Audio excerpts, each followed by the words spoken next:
Hindi pa tapos ang investigasyon ng Senate Blue Ribbon Committee sa umano'y flood control scandal. Sa katunayan, sa susunod na pagdinig, tututukan naman ang sinasabing koneksyon ni dating House Speaker Martin Romualdez sa mga diskaya. Habang patuloy ding didiktikin at aalamin ang isyu ng maling grid coordinates sa flood control projects. Ang detalye sa report ni Luisa Erispe. Posibleng imbitahang muli sa susunod na pagdinig ng Blue Ribbon Committee si dating House Speaker Martin Romualdez. Ayon kay Senate President Pro Tempore at Blue Ribbon Chairman Panfilo Lacson, idadaan nila ang imbitasyon sa liderato ng Kamara. Bagamat hindi nila mapipilit na dumalo ang dating House Speaker, bukas ang komite na pakinggan ang kanyang panig.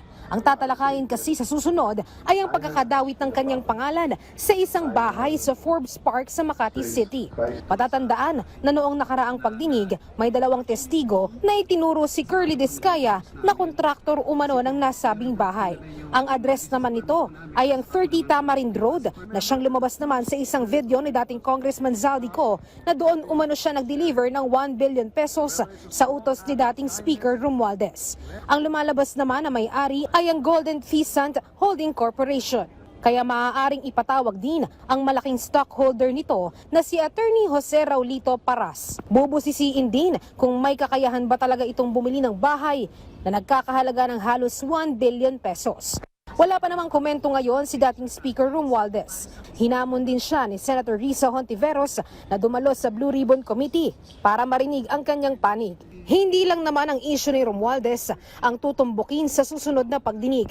Pupuntiryahin ulit ng mga tanong si dating DPWH Secretary Manuel Bonoan hinggil sa umano'y maling grid coordinates na isinumiti niya kay Pangulong Ferdinand R. Marcos Jr. Lumalabas kasi 86% ng mga coordinates ng flood control projects ay mali-mali. Hindi pa rin kumbinsido si Senator Lacson na hindi sinadya ang pagsusumite ng maling datos. Baka raw ginawa pa nga itong escape plan kung sakaling makarating sa korte ang investigasyon. Nagbabala naman si Lacson na pwede nilang ipakulong si Bonoan kung titipirin nito ang mga sagot at ang mga ibibigay na impormasyon. Samantala, kamakailan, naglabas ng minority report sina Senator Amy Marcos at Rodante Marcoleta hinggil sa investigasyon ng Blue Ribbon Committee. Nabastusan naman si Senator Lacson at sinabing diretso ito sa basurahan. Giit niya, hindi pinipigilan ng kanyang mga kasamahan na magkomento o magkaroon ng rekomendasyon pero hindi sana nakikipag-unahan sa komite. Pinayuhan niya rin ang mga ito na balikan ang rules ng Senado sa tamang proseso ng pagsusumite ng mga committee reports.